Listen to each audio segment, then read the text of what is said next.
Hello, this is Vince here from Shoutcast I'm bringing you the second game of the finals. We have Paul now spawning as Protoss versus Khrane spawning as Protoss. As you can see, Khrane playing without pants, absolutely taking the last game with his very solid play, nothing too sneaky or crazy about it besides the Dark Templar, but didn't work out too well for him anyways.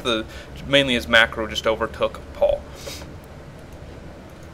So it will be interesting to see what type of strategy Paul goes for here. The last Protoss versus Protoss game he did against somebody, it did not go so well for him, so we will see if it's a weak point for Paul or if he just had a bad game that time. Khrane is walling off his ramp because he doesn't know that Paul has spawned as Protoss, thinking Paul may have spawned as Zerg again, and wants to make sure there are no Zergling run-bys or nasty things like that.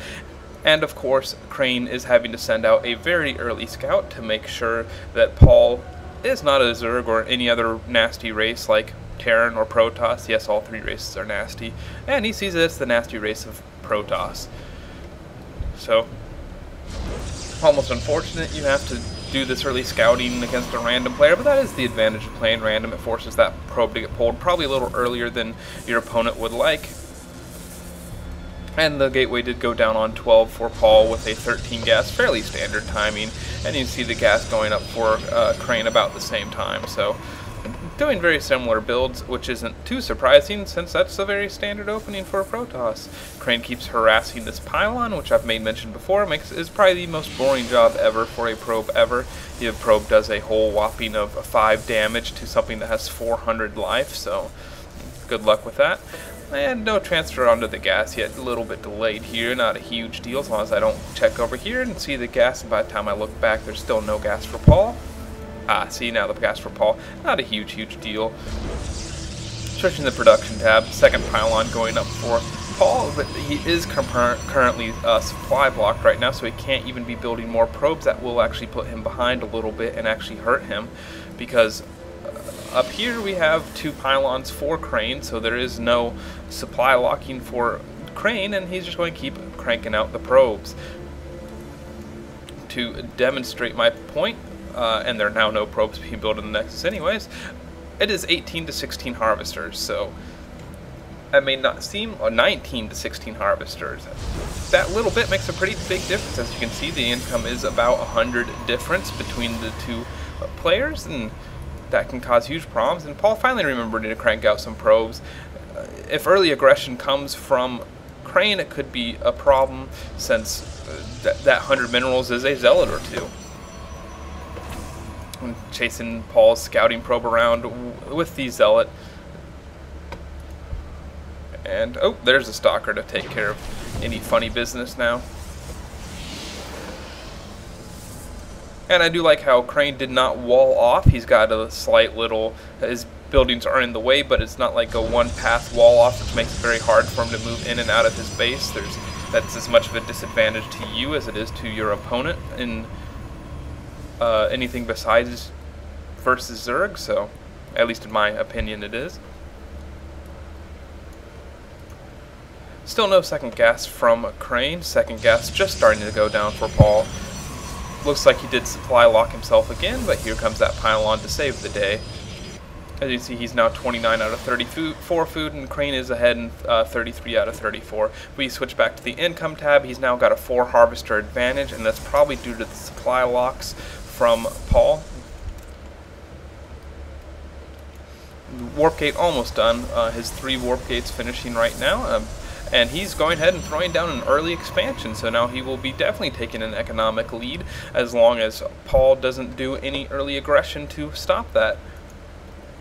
Warp gate just finishing for Paul, so he can transform these into warp gates, which, as you can hear and see, they are slowly expanding and turning into little black pits that spit out units. And a robo facility going up for Paul, which I do like. Well, Khrane so far just has the 3 warp gates up for him, and his expansion about halfway done right now. So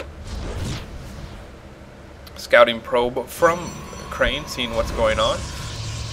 Khrane doing a very good job of trying not to supply lock himself. That's a very key thing, especially as Protoss, so when you're random, to remember, because you can get into huge problems about supply lock, speaking of which he needs to throw down another pylon, because their units are expensive. Every combat unit's at least 2 food for Protoss, so you just fill up that food very quickly, and it can be a huge problem. As you can see, Paul is indeed supply locked again right now, and he cannot be cranking out probes even if he wanted to be. And here comes that pylon. So right now, Khrane having a huge food advantage. 54 to 42 is a large difference, or 44 now, I'm sorry, but you can see it's 30 to 26 harvesters, which will only increase in drasticness. I was trying to think of a good word. Severity? That's a better word. An increase in severity, because he now has 2 nexus to crank out some probes. I'm really surprised to see this second gas not got, and he chose not to get that second gas in favor of getting his early expansion. That's actually a very smart idea. I believe that was covered in one of Day 9's dailies, one of his different Protoss opening dailies. Does have a forge up, which he threw down a cannon as the expansion just to help defend it, because he knows he might have an army disadvantage, but I don't even think he does. It is 49 to 72 food. Khrane having a huge advantage right now, and part of that is because his expansion went up earlier. Part of that was how many times Paul supply locked himself. I would like to see more production buildings go up for Khrane. He is on 2 bases now, 3 warp gates, and 1 building robo bay is just not enough. Another pylon going down for Khrane. Khrane having very solid play and not allowing himself to be supply locked, having a pylon back here, which I guess so he can place a cannon up. So he can place cannons up here to avoid any air harassment or any harassment to the probe line down here. I'm sure that's what he's setting up, or that's what I would assume he's setting up. And he does have a probe out there scouting to see what's going on. Paul having one of the biggest concaves known to man, so unless the Zealots decide to stand right here, this is actually going to be a little ineffective. Making a nice little horseshoe, really kind of strange to me, but well, it looks like Khrane will be pushing soon, as he is throwing up a proxy pylon, and here comes a very nice army from Khrane, and no charge for his Zealots, so that's a lot of Zealots. I would like to see a Twilight Council go up for him, and he is not obliging me and throwing up a gateway instead, so getting more gas and starting to pump out an observer so he can keep a better tab on Paul. Paul's coming up and seeing what's inside the base and shouldn't be too scared, but if he saw this big ball of Zealots, he should be very scared, because Paul has gone very heavy on the Stalkers, and he has an Immortal out and only 2 Zealots. Zealots are very effective against Immortals and Stalkers, so you can see these keep coming out. And currently Khrane is researching his weapon upgrade. I really think he should wait till that finishes, chrono boosted out, and wait for it. Just delay your attack a little bit instead of going now. I don't think it'll matter too much. Throwing down the beautiful Guardian Shield, both guys trying to reduce any damage that they're taking from the range. That is a lot of Stalkers, but nice force fields holding some of these Stalkers in place. Massive battle going on. Just not even sure who's in the lead. Paul does have a lot of Stalkers left, but they are falling very quickly. There are still some Zealots out chopping up the forces of Paul, and this Guardian Shield I think is helping him out greatly, not making his units take not as much damage. And then there's just not, I don't think there's anything Paul can do from here. More Zealots warping in. Paul having just a little too many Stalkers in his composition, needed more Zealots. Paul GG'ing out of the game. Khrane taking this 2-0, Khrane being the champion of our second Shoutcast Strategy Tournament. Anyways, if nothing else, you can see how these probes all die for one, but you can see how supply locking yourself can really cost the game. So you have to make sure that you're also keeping tabs on your opponents, because all these Zealots are very hard to deal with when you only have Stalkers and Immortals.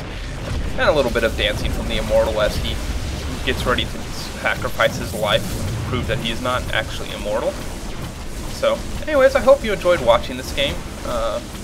My second tournament will be announced very soon, and that will be for bronze to gold level players, so keep an eye out at my site, shoutcaststrategy.com, and if you enjoyed these videos, please subscribe to my YouTube channel. I always love getting new subscribers. Thanks for watching.